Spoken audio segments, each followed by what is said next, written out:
Hello, hi, welcome everyone. Welcome back to another weekly live video. So glad that you are here. I am excited to share some coloring fun with you today. So hopefully all is working well with technology. It was a little slow to start, so I apologize if I am a little bit late for the live folks. I go live at 11 every Friday. So just please hold one moment. I am trying to connect here with there we are. Sorry about that. Hi, everybody. Welcome, welcome. So glad that you are here. Hello, Tammy, Jean, Lynn. Just, can somebody just confirm everything looks good, right? Sorry about the wiggling. I just, it wasn't working on my iPad and I couldn't see comments, so I just had to get situated. So welcome, and I hope that you are excited. I am very excited to share some coloring with you. Coloring is probably just about my favorite thing to do, and I think it stems back to that box of 64 Crayola crayons and all the coloring books in the early 60s. I tell you, wasn't that the thing? If you had that box of Crayola crayons with the sharpener, wasn't that the deal, right? That was it. Thank you for confirming, everyone. Thank you. I'm so glad that everything looks okay. All right, so today we are just going to have a little lesson on coloring and shading featuring the Stampin Up Cheerful Basket stamp set. This is in the annual catalog, and this is one of those sets that I kind of looked at and I thought, oh, it's cute. And then the more I looked at it, I'm like, it's really, really cute. And then, of course, it went on my order. Sometimes I have to warm up just a little bit. Other sets, you know, right off the bat, I'm like, oh my gosh, have to have it. This one was one that I wasn't 100% convinced. And then I said, oh, yeah, I like this. You may remember, gosh, I don't know what week it was or exactly when it was, but I used the dies. So these are the matching dies that cut out the basket and the kitty cat and then all the little pieces that go in the basket. But these two pieces actually, so this one cuts out that, and then the second, I need like 3 hands to do this.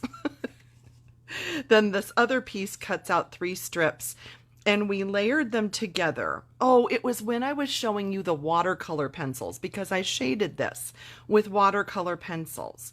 So that's what it was. I couldn't remember when we had done this. But I was showing you on the bottled happiness. Remember that video? And the swimsuits, and then I showed you this. And then, forgive me, I can't remember, someone brilliant said, what about weaving them together? And so then we did this. So I've shown you this kind of this bundle or this set before, but we concentrated on talking about those dies. We didn't use the stamp set on that one. Sorry, I just dropped a few things, but we'll be fine. So today, anyway, we're talking about the stamp set. And if you're looking for it, if you think, wait, what, huh? It's on page 35 in the annual catalog.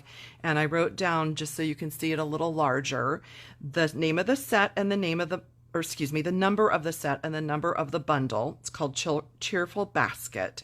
So you could either just get the stamp set, or you could enjoy the 10% off and get the bundle with the dies. Totally up to you. And my blog, in case I didn't mention, is pattystamps.com. So today I actually have these supplies listed on my blog if you want to go there after the video and click and order anything. I think I got all of the colors of blends that I use. This is about half of my blends. So you can see I've used a lot of colors. And I listed the set and the paper, the dies, and the ink pads. So before we start coloring, let me point out a couple of things. Normally, when you are coloring with Stampin' Blends markers, which that's what these are, they're alcohol markers that we're going to use, you would be using the Memento black ink pad, and I personally feel that our basic white cardstock works perfectly well. You can see I didn't have bleeding. It works perfectly great for this. And normally we always say, use the Memento black because it won't bleed. Well, I found out something interesting a long time ago, and from time to time I test it out. It's maybe a little hard to see, but the basket on the left, which is not colored yet, was stamped in black with the Memento. But can you tell this is not black? This is soft suede ink. You can stamp with other colors. You don't have to use black. The only thing you have to be careful of is that you can't like apply color over and over and over, and you can't what I call like scrub the color, because then you do run into potential bleeding. But for the most part, you can use a colored ink.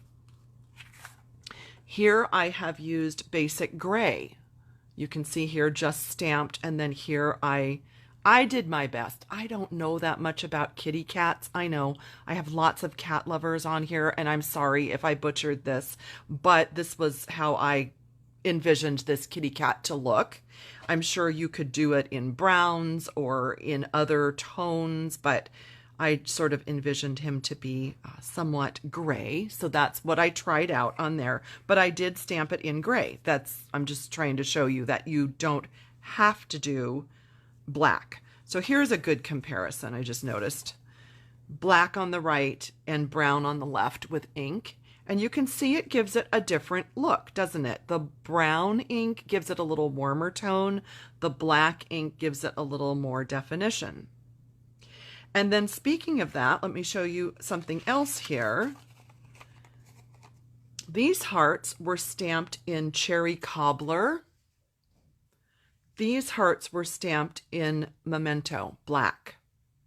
So can you see that difference? This almost gives the effect of no line watercoloring, doesn't it?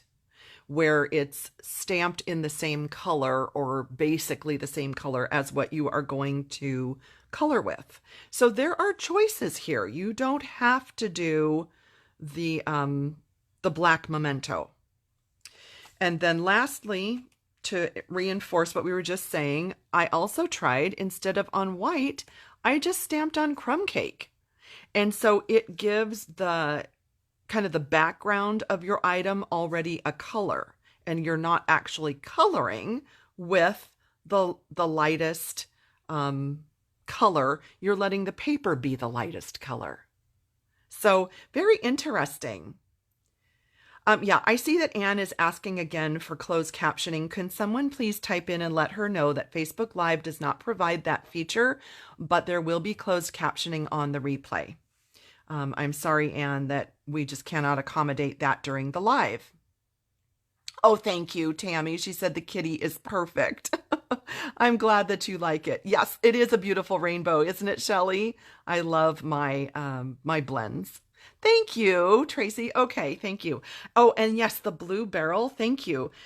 Shelley, I just wanted to point out, in case we don't get to coloring a blue one, what I did on this blue barrel first was I used light smoky slate as my base.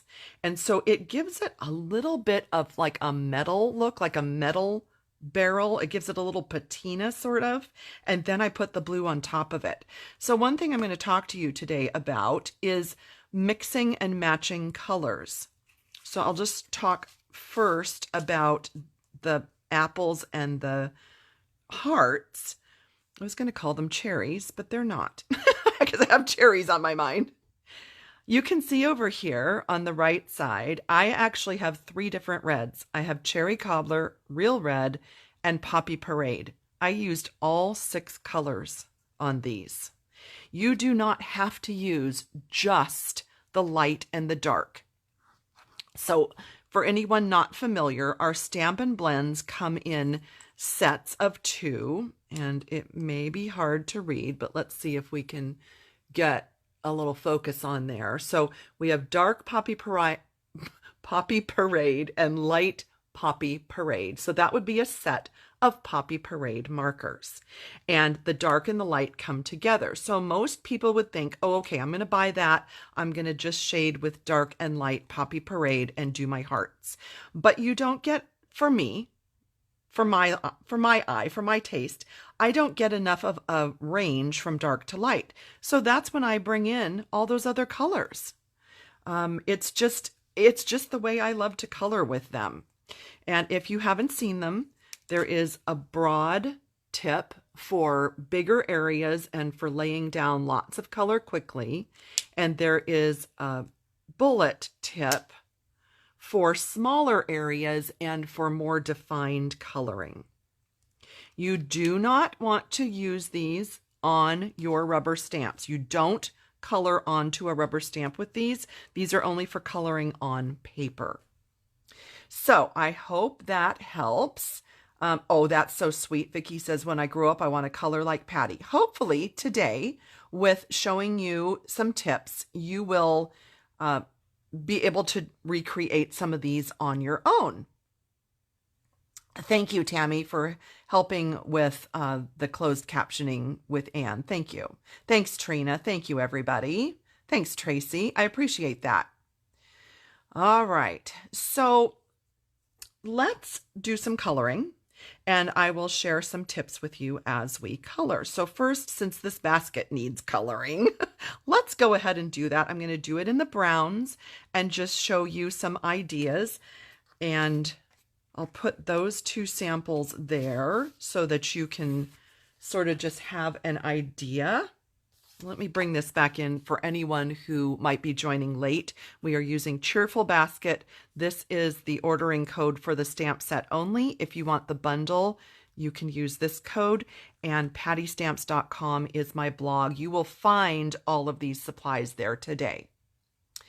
Alrighty, so oh, thank you. Shelley said that I explain everything so well. Thank you. I'm really glad that it is helpful. What I like to do is pick a light color and lay down some color first, and then I start adding to the darker range. And you might say, oh, okay, well, that's pretty easy to see. Just, look at the lighter cap. But I want to show you something. I've shown this on my other Stampin Blends videos, which, by the way, I think I have 23 of them in a playlist on my YouTube channel. I will link to that in the description of this video so that you can find those. But one thing I have always showed you that I like to do, I call it swatching my colors. So this is a set of 10 natural tones. You can see I have several of them out here. I think I used 6 of the 10. And I swatch them and I write down the names. So this particular collection, Stampin' Up! Did not give them a name like Crumb Cake or Soft Suede. They just called them number 100 to 1000. And so even though you can pretty much tell by the cap, I like to have this handy. And I like to look at this when I start to color rather than just the cap. So I also did that while I was creating today's samples. This was what I created before I did that blue basket. So we'll bring that back in when we do the blue. And then I also swatched the 6 reds for my apples and my hearts. And then this one I had already done before we had the natural tones, but I found this one helpful for the kitty and for also adding these browns into this collection. So I love to have these handy. I refer to these as I pick my colors. So let's go with number 800 or 900 would be a great base. It doesn't matter really. And also light papaya would be a good base. I think I used that on this one. Yes, Kimmy, the natural tones. These are fabulous colors. So let's see. Did I pick right? This is 900. Alrighty, so what I would do first, and don't be afraid to turn your project to help you color. See, I'm right-handed, and so naturally I want to color like this, and so I have this turned. And so what I'm going to do is just come in from each side, and I am leaving a little bit of white, and I'm just making a few brush strokes.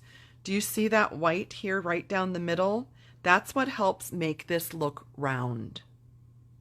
So that's just my first step. Very, very simple. And then I am going to just scribble, and I'm trying to leave some white. I'm not filling this in. Scribbling that same light color. Now, if you felt like, I like that, I don't really need to add a bunch of coloring, you could totally stop at any point. You don't have to keep going with this at all. But I'm going to keep going. So now I'm going to look at this and I'm going to say, now I want to go over to either 600 or 700 to add my next color. So let's see, what is this one? That's 500, 400, 600. All right, so let's do 600. So I am going to just kind of scribble in and less than my first color. Okay, a little bit of color there. I'm going to keep this out because I'll do these 3 bands towards the end. And now, let's see, I think I want to go to like 200 or 300 or 400, something in that range to add my next layer of color. So let's do 400. I'm going to switch to the bullet tip. And here's where I'm going to start putting in that color that's right underneath the band, because that's where you're going to have a shadow. And look at the difference just that little bit makes right there. You can see that this top band is casting a shadow. Isn't that? Oh my goodness. I just saw that my husband is commenting. He's like a room away. He's in his home office here today. So he's just very near me here. That's cute. Someday I'm going to bring him on camera and we'll have a couples video. So there's one layer darker. Now I want to go even darker, and let's pick up the 200. And every time I'm going to a darker and darker color, I am doing less and less coloring. If I did the same amount of coloring on every single layer, we would not have any definition at all. I can see that the comments are flying by here and I'm not able to watch for all of them as I color, so we're going to have to catch up in a minute. So there we go. Now we have those layers of color, but we still have a little ways to go to achieve this, right? So let me see, what is this one? This is ivory. Let's just see. Let's look at how, oh, that's going to warm it up. That's beautiful. So now I'm using ivory to do a little blending. Still trying to leave a couple of white spots. Some of you know that my dad was a watercolor artist. And one thing I learned from him was that you can't add white unless you use white paint, but watercolor artists typically do not use white paint. Some do, but my dad never did. He felt that that was kind of like cheating. So the secret or the ticket or the whatever you want to call it with watercolor painting is you have to think ahead of time, where do I want white? And you have to leave that. You can't color over it. You need to leave white spots. That is really difficult for me. It has taken a lot of time for me to understand that and figure it out and to get that to kind of work for me. But as you can see, I've left those white highlights on the hearts. I left them on the apples, and I've left it down the middle of the basket. And that, to me, is how you get things to look far more realistic than just flat with color. This, by the way, is 800. I just picked it up and decided to add a little more color. And then I think we will let that kind of dry, and I'm going to go over just a little more with a light color and a little more with the dark color, but we want that to dry for just a second. So, hey, Kirsten, how are you? Welcome. Thank you, Kimmy. I'm glad you're liking it. I'm just looking back at my comments while this is drying for just a second. Thanks, Jamie. Tina says I make it look easy. Well, I'm trying to explain it, right? I'm trying to show you what I've done, and hopefully it makes sense, and hopefully you're getting some tips here. Yes, Trina, I do have a post with all of my swatches. I did do a post because I've been asked several times. So there is a post with all of these swatch pieces, and I will try to find that post. I'm sure if you go to my blog and you search for Stampin Blends swatch, you will find it, but I will do my best to remember to do that. Okay, I think I caught up. Oh, Tammy, you're so sweet. She said I could watch you color all day. Thank you. Hi, Robin. Welcome. Welcome, everyone who is just tuning in. So we are coloring the Cheerful Basket set using Stampin Blends. So now I'm going to come back with, let's see, I don't want my darkest. I think I'm going to go to 3. Did we use 300 already? Let me see. 200, 300. Oh, 300 is still up there. So what would be next? 400. Let me find 400. I think that's what I'll use. There we go. I'm going to add one more time of the darkest, just tiny little bits right up there where that shadow would be.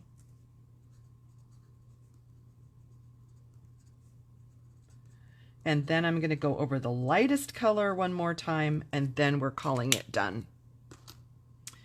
So probably, let's see, with 800, 800 is a little dark. Let's do 900 for just one last kind of, I'm not going to go all the way to the middle. I've got to leave a little bit of that white. And I'm just sort of almost like flicking. So in from the sides, I'm flicking like this to leave that light right in the very middle, and it's helping to blend our colors. So there we go. I am super happy with that. I really like that. And you notice I put a little bit of dark under the handle because there would be a shadow there, right? That handle would cast a little bit of a shadow. And I'm thinking probably we should make that handle red. I don't know. Thanks for your 2 cents, Eric Bennett.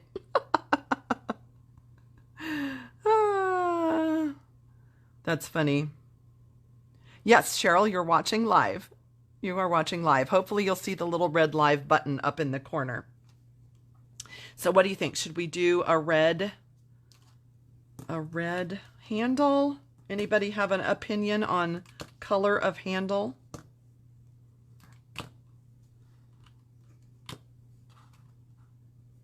So here's my secret weapon over here. Eric said, you're going to make those all nice and tidy, right? I said, yep. So I have this nice long ruler and I do that. Because they have to all be equal. Red handle, okay.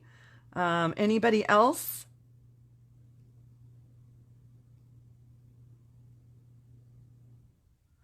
I don't see any other, so let's just do a red handle. So what I like to do is go with my very darkest. This is Cherry Cobbler Dark, and I'm going to put a tiny bit of color on the ends and just sort of a little bit there into the middle. And then I'm going to pick a much lighter color. Let's go with Real Red Dark. Do a tiny bit more. And then probably my lightest will be Light Poppy Parade. A little bit of that. And just leave that tiny, tiny, tiny little sliver of white, and that's done. So there we go. So that is with the black ink comparison here with the brown ink. And you can see that the brown ink will give it a much warmer, a little bit lighter, different kind of, almost looks more brown, right? More like actual wood or some kind of natural fiber. And this is a little bit more like coloring book look with the black outline. Because in nature, if you look around, nothing has a black outline around it, right? Nothing does. But our stamps have to be inked in something, so you pick a color. All right. Oh, good. Lori just got this bundle. That is awesome. Thank you, Gay. Thank you, Robin. All right, so that's the basket. Those are the basics of doing the basket coloring. Now let's look at, see, what do I have left to color over here? I stamped some earlier. Okay, I have some apples. So I think we will look at the apples. And you can see the different, oh, those are hearts. Good heavens. I told you I was even calling them cherries, so what do I know? But you know what? These are actually very similar. My point being that if you stamp in cherry cobbler, you get a much more red overall look. If you stamp in black, you do get that black outline. So these are stamped in black. Oh my goodness. Yes, I do know the difference between apples and hearts. And even if I call them cherries, you'll forgive me, right? So like I told you, here are my 6 reds that I'm going to use.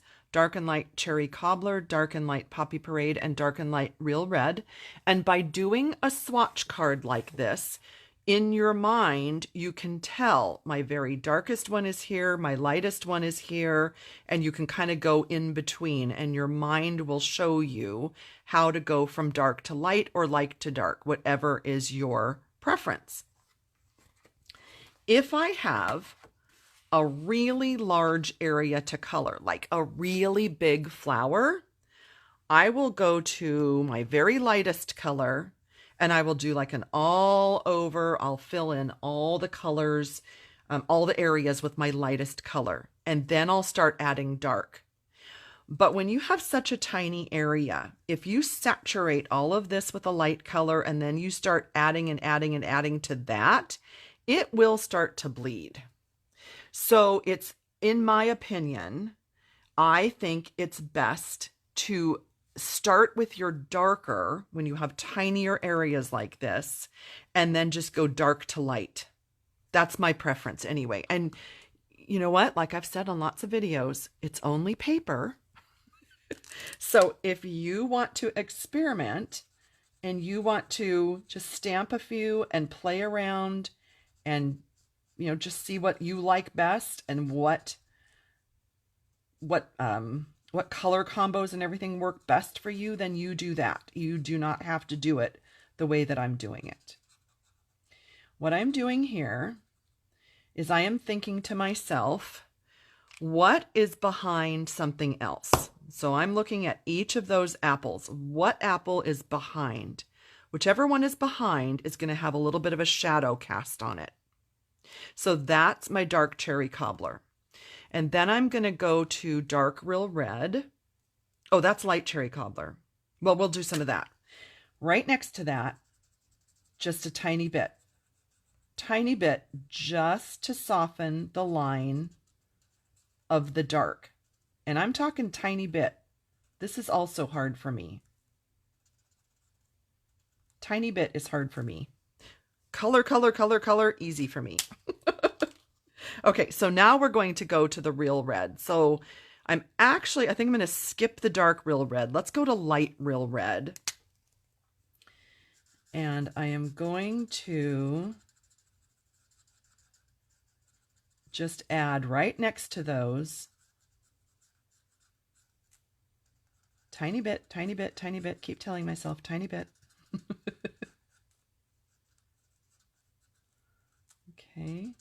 just to bring these colors to the forefront. And you might be saying, wait, you skipped one. So I have not colored this one yet because it doesn't have anything in front of it, and I want it to be light. I really like lights and darks. If you look at all of these red images, your mind might just see red, but if you really study it, you can really see the difference between dark and light, and that's what gives this life. That's what makes this look real or rounded or whatever you want to say. So I want some really nice contrast between dark and light. And so on this one, my darkest color is light real red. Okay, and that's how I do that little white sliver. You've got to leave the sliver of color. And then I'm going to go to, let's just go to light Poppy Parade. Let's see how light this is. I might need, no, I think this is going to be fine. So here's what I'm going to do.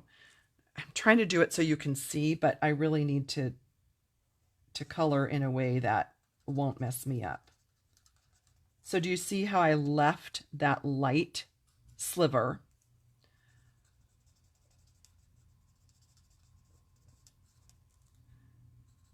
And I think this one won't even, well, maybe just right there on the edge. Okay, so here, I'll do it like this. Hopefully you can see this. So I'm going to put color around the edge like this, and then I'm going to do that same sort of a C-shaped,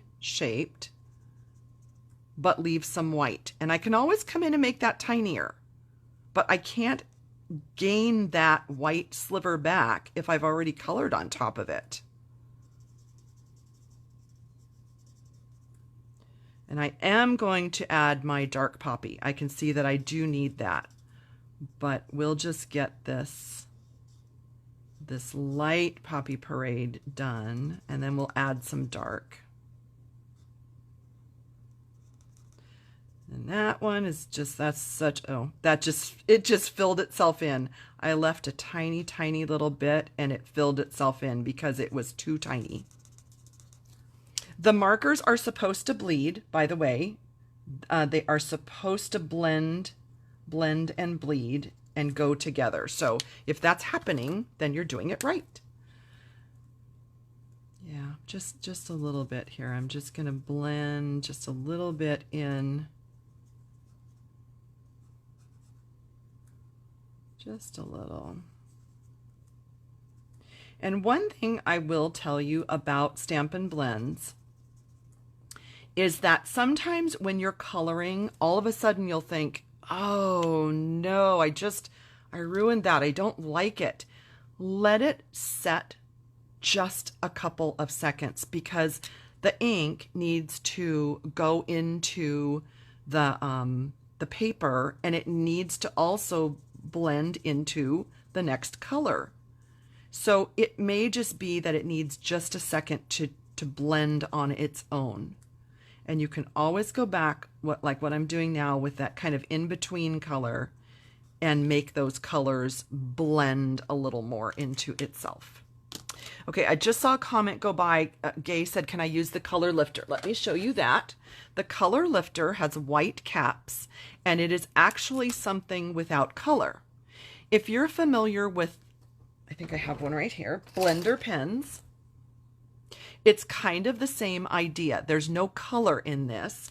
The blender pen is meant to be used with water-based markers like our Stampin' Right.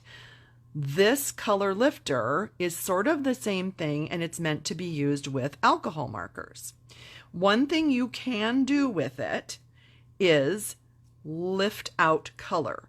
So I could kind of go over where I left those spots if I needed to and try to lift color, but it will never actually get your project all the way back to pure white. It just doesn't. There's always sort of a little cast or a shadow or a shade of the color.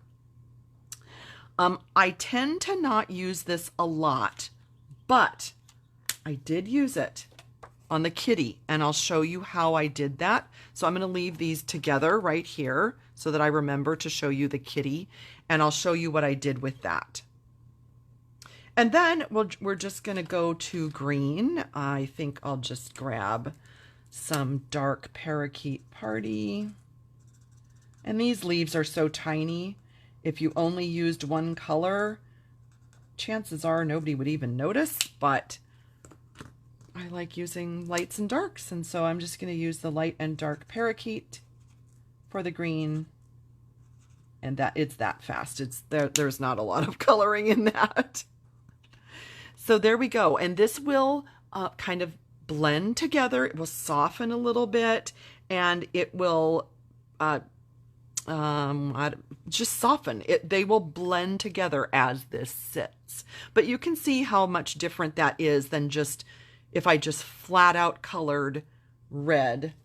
Do I have one already stamped? I was just going to show you the difference. I don't.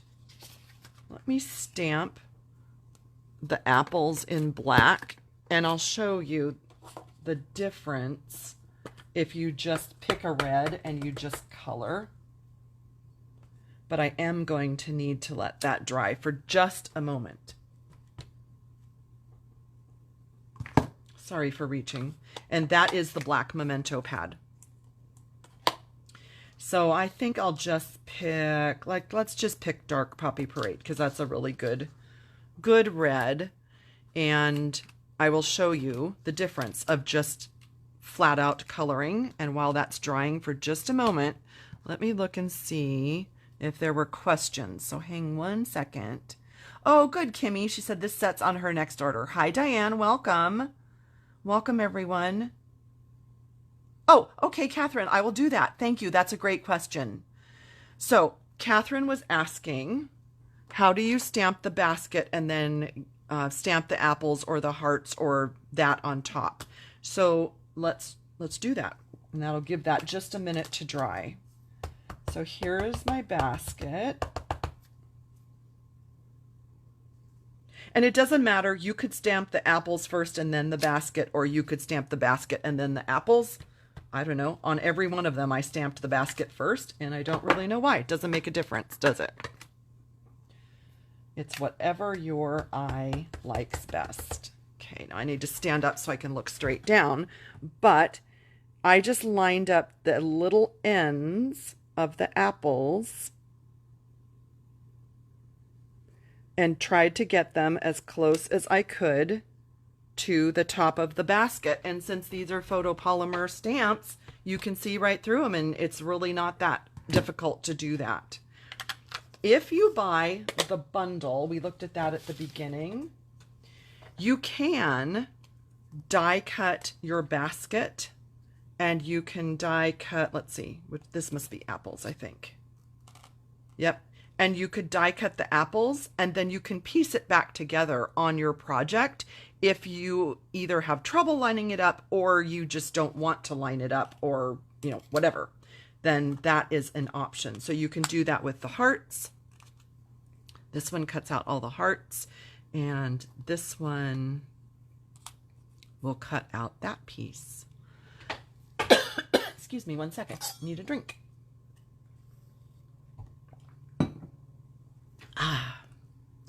Okay, so that was a great question. Thank you for asking that. That was perfect.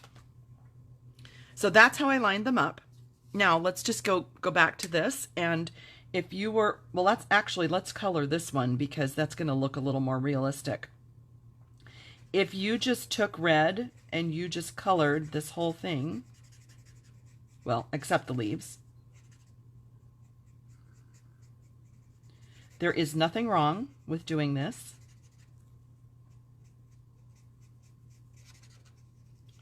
But I just want to show you that difference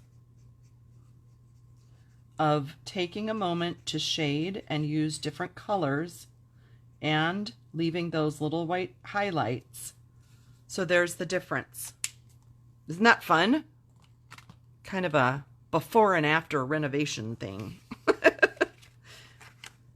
So there we go. before, not really before and after, but you know what I mean. Straight red versus taking the time to add darker colors and leaving highlights. It makes such a difference. And really, you know, nothing wrong with this. Really, honestly, nothing wrong. And then maybe even just kind of at a minimum, what I might do to that is, let's see, I think light cherry cobbler. If I just took light cherry cobbler and I even just kind of gave a little bit of shading to this, it would help. It would definitely give a little bit of dimension, but in my opinion, there's nothing quite like leaving those little white spots and going all the way through all 6 of those red shades. I just think there's such a difference. What do you think? Can you see that on camera? Is that coming through? Can you see that difference? Oh yes, you're welcome to watch the replay, Pam. Thank you. Okay, big difference. Okay, good. Thank you. You can see that. So yeah, big difference. Yeah, I'm glad you like that. Okay, I see some hearts. Thank you. All right. Okay, so I do want to show you the kitty, although I'm like actually almost kind of embarrassed because really I don't know what the kitty's supposed to look like. I really don't. But I'm going to show you because like we all kind of learn together, right? So I used my granite and slate, gray granite and smoky slate as my base. So we'll grab those. I'm pretty sure. Hopefully I left those out here. Let's just make sure. Light gray granite, dark gray granite. So I just kind of put them in order here. And light smoky slate and dark smoky slate. So those were the grays that I used. I started with my very lightest. So again, I have to look at my cheat sheet. I can't,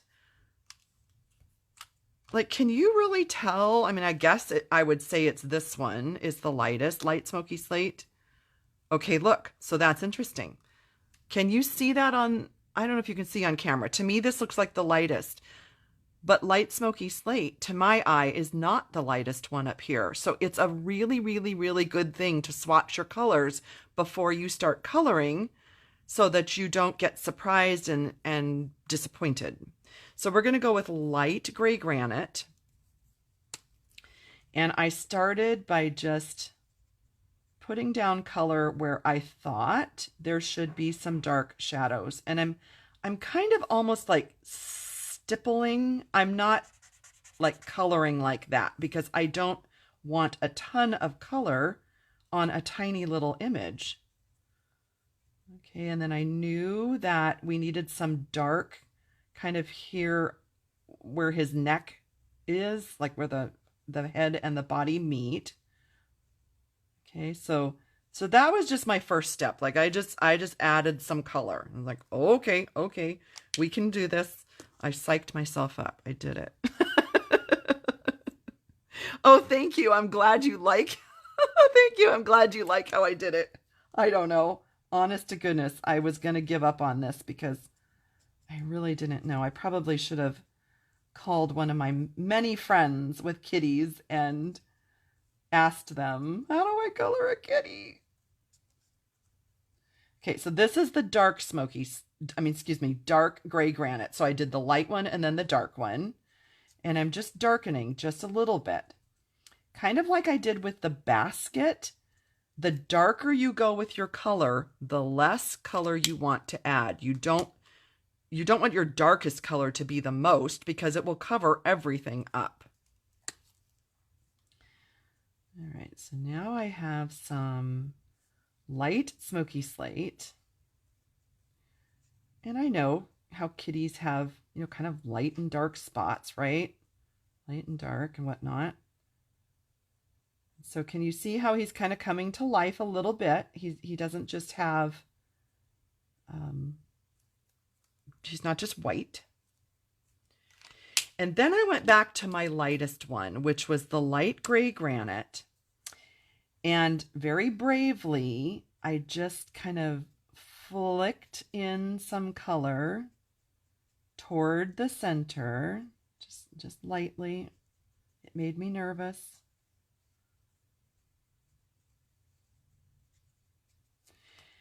And then here's where that color lifter came in. So this color lifter can be used as a blending tool.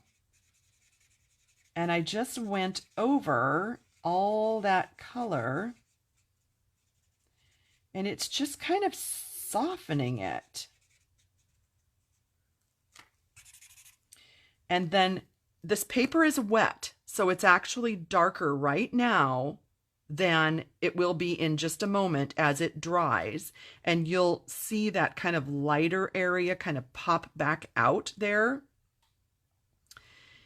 And then I thought, well, I don't want just 100% gray kitty. And so now I can't remember if I grabbed crumb cake or ivory. But I'm going to, whatever this is, this looks like a good color. This is ivory, so we'll just go with that. So I thought a little bit of color in the ears, a little bit on the nose and the mouth. And then I just started adding some extra color where I thought maybe it would be darker, just so that it wasn't plain gray. That's how I got that warmer color. And then I'm going to see if this will just lift a little bit of that color out of there, just a little bit. And like I said, it needs to dry. And then the last thing I did was I gave him some blue eyes. I think I used Pool Party. And that just really brought that kitty to life. Oh, Mr. Bennett is here. What? It's all blurry? But It's like your camera is going up, going in focus and out of focus. It is? Yeah. Let me see. Is anybody commenting?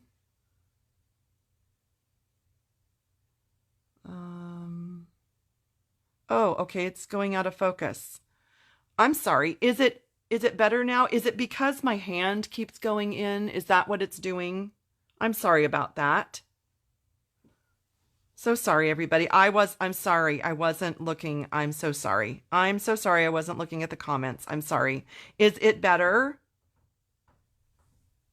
I'm not seeing it on my end over here. Can somebody tell me if it's better? Because on my iPad, it's fine.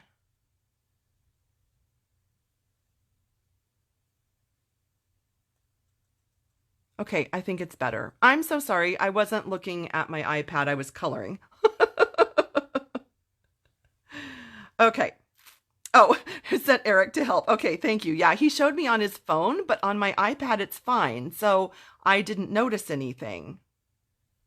Yeah, trying to refocus. I'm sorry. I think what happens is when my hand is in here and the marker is closer to the camera, it's trying to focus on the marker because that's closer. So I do apologize. I'm sorry. Everyone who's watching the replay, I hope that you can just skip ahead.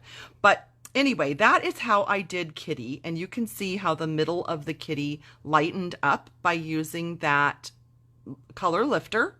So that is totally an option that you can use. And the gray and the kind of the tan, the ivory.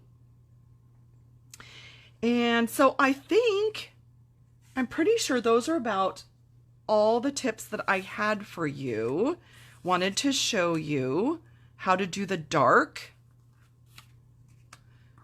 and that you could stamp with a color. You don't have to stamp with black. I showed you that. I showed you swatching your colors before you start so that you are not surprised by, all of a sudden thinking that you had a light color, but you put the darker one in. So we talked about that. We talked about the difference of using your dark to light shades and leaving highlights.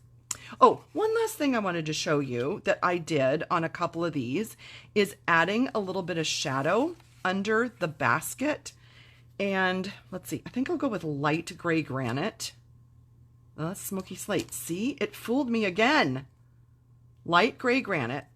So if you add a little bit of shadow under there and then soften it just a little with that color lifter, it really helps to give a little bit of kind of grounding, I guess, would you call it, to the image so that it's not just floating in midair. So any questions before I let you go? I do hope that you will visit my blog, pattystamps.com, either for supplies or if you need catalogs or you want to see. I'll have close-ups of these on there tomorrow. Let's see. Oh, and by the way, I didn't even say today is June 10th if you're watching live. So June 11th, pattystamps.com, you'll find the close-ups.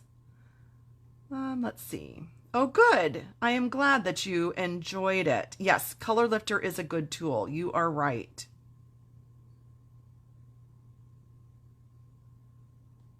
Oh, good. I'm glad it didn't last long. I'm sorry. I'm sorry I wasn't watching. Yes, I do get very lost in my coloring, as somebody just noted. All right, let me know. I want you to comment. What did you learn today? What tip did you learn that you think that will help you or that you're going to try? I'd be interested to know specifically, was there anything in particular that you thought, pardon me, that you thought was helpful? Just curious.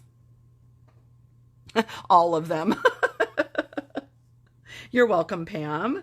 Good, Susan. I'm glad it was helpful. Thanks, Gay. The replay will be on my blog tomorrow, and it will be on my YouTube channel in a couple of hours if you're looking for that. Oh, good. Color swatches was helpful. Good, good. Like I said, I had posted all of my color swatches. I do them for like almost every project. I had posted these before, and I will find that link and post it again. Yes, using more than just the light and dark. Good. I'm glad that was helpful, Robin. Yeah, Tracy, exactly. Not sticking to one color. Oh, good. Yes, inking the stamp with a different color. Yep, flicking color. Good, Heather. Thank you. White space. Yes, Mary. Oh, it's so hard for me. So hard. Thanks, Robin. I'm glad you enjoyed it. Thanks, Diana. How are you? Hi. Good. Okay, yes. I think you all learned a couple of different... Oh, thank you, Tammy. She found the link and she posted it. Thank you. Yeah, and starting with dark and leaving that space really works for little areas. Like I said, larger areas, I like to start with my light color. So it just kind of depends. All right, thank you. Yes. Oh, good tips. I'm glad you enjoyed these. Yep, not limited to black. You know what, Lori? She said she learned that she was very heavy-handed. When we first got Stampin' Blends, or actually when we got Blendabilities, do you remember that? Like, I don't know how many years ago that was. I was very heavy-handed, and I would color and color and color and color and color and color and color, and it would bleed like all over, and the black would bleed and the colors would bleed together. But that's how I grew up coloring. So using a lighter hand is definitely helpful. Thanks, Heather. You can click on that link, Gay. Yeah, feel free to watch the replay, Debbie. Thank you. You're welcome, Betty. Oh, thank you, everyone. Thank you so much. Thank you so much. All right. Well, I am glad that you enjoyed it. I can't believe it's been almost an hour. I thought we were on here for like 15 minutes, but wow. Yes, I did get lost in coloring. What label did I use? Where, Raylene? Tell me where. What label?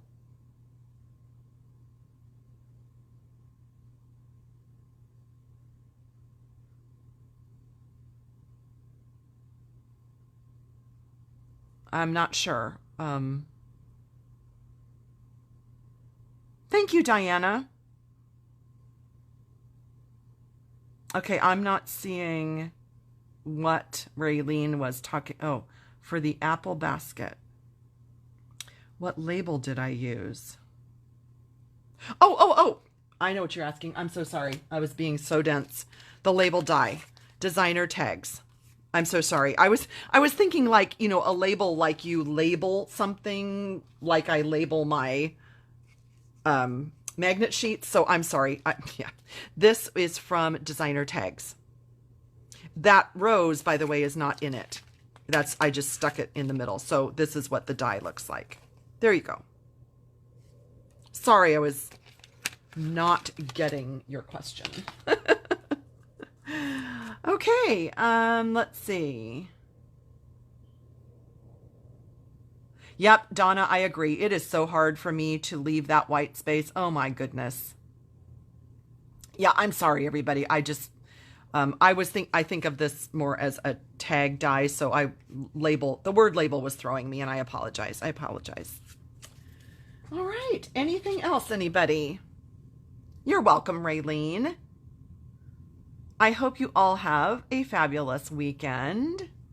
Linny, thank you. She said, I've been stamping 12 and a half years, but I still learn something every time. You are so sweet. I am so happy.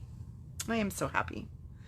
Thank you, everyone. Have a fabulous weekend. Stay cool, and I hope you have fun coloring. Let me know what you color. We'll check in next week. Talk to you later. Bye-bye.